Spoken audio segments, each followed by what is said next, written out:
Comedy legend Stephen Fry made headlines this week, not for a gag or a new sketch, but an all-too-predictable rant against Brexit. Take a listen. I mean, Stephen, it's been an extraordinary period. You know, COVID, Brexit, all of those things. Brexit, we must mention Brexit. The Labour Party is afraid to mention it. It was a catastrophe and everybody knows it deep in their bones. Well, and not everybody would agree with you. They know it, of course they do. They know it, of course they do. Now, I voted Remain. You heard me right, but I immediately accepted the result. And I might have hoped that Fry, a famously clever man, educated to within an inch of his life at Cambridge University, would understand the concept of democracy too. I'm sure that he read some Latin, you'd hope so. But it seems that this darling of the media elite isn't happy with the decision made by a majority of the public, the proletariat, the great unwashed, to leave a political bloc. Demonstrating how religious rather than political or economic this irrational hatred of Brexit has become, Fry offers no argument against Brexit, merely saying that everyone, whoever they are, can feel it in their bones that it's been a catastrophe. Hating Brexit has become a cult. Honestly, these die-hard Remainers are utter cults. After all, everything, apparently, is Brexit's fault. Supply chain problems are Brexit's fault, even though the world was in lockdown for 2.5 years. Inflation is Brexit's fault, even though the government printed empty billions to fund the COVID response.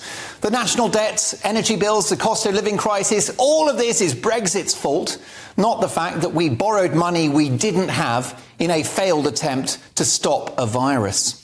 What else might Brexit be responsible for? The stubborn recession in Germany and across the Eurozone, is that Brexit? England's dismal performance against Ukraine in the football, is that Brexit's fault? What about the wildly unfunny all-female reboot of Ghostbusters? Another consequence of our departure from the bloc? Do me a favour. In the eyes of these millionaire lovies with more air miles than the Wright brothers, Britain is apparently a xenophobic, backward-looking hellhole. Fry's old mate, Emma Thompson, described this country as, and I quote, a rainy corner of sort of Europe, a cake-filled, misery-laden, grey old island. None of this, of course, is true. Britain is an economic and creative powerhouse, a joyful, open and tolerant society, and a global beacon of diversity. And we have a complex but proud history. Of course, among the showbiz elite, this is an unfashionable view. And talking down the country and raging about Brexit is their favourite pastime as they guzzle Negronis at the Groucho Club in Soho. Stephen Fry is a truly wonderful talent, and I've always been and remain a massive fan.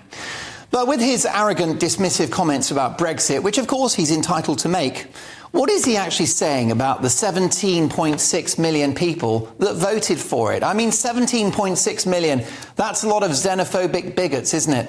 That's a lot of thick, uneducated people, wouldn't you say? In fact, Brexit was the biggest democratic event in the history of this country. And Stephen Fry is famously very well read, so perhaps he could have a read of some of these actual facts. BNP Paribas, one of the biggest banks in the world, a French bank no less, has advised its clients to move money out of the Eurozone into Britain. How about this, Mr. Fry? Britain has been readmitted into the EU's Horizon project, such is the value of our scientific expertise. Since we left the EU, Britain has grown 8.7%, Germany 8.1%, and Italy 6.1%. Did Italy have Brexit? We've seen 1 million new jobs in that time, and by July 2022, our exports to the EU were not just the highest since Brexit, but the highest ever. Investment into the UK, up. Exports to the UK, up. Exports to the rest of the world, up, up, up. Have I made my point? We avoid recession, Germany gets one. Inflation is heading south, it goes on.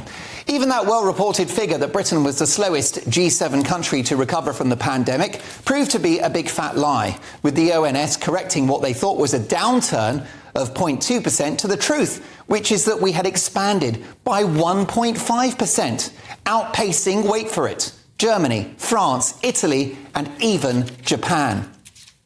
There's the AUKUS nuclear defence deal, with America and Australia, not possible with EU membership. There's the trade deal with the CPTPP, which I thought was a cough mixture, but is the largest trading bloc in the world, bigger than the EU.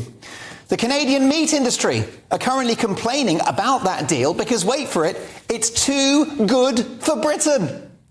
That's right, Brexit winners, furious Canadians, claim new trade deal is too positive for the UK.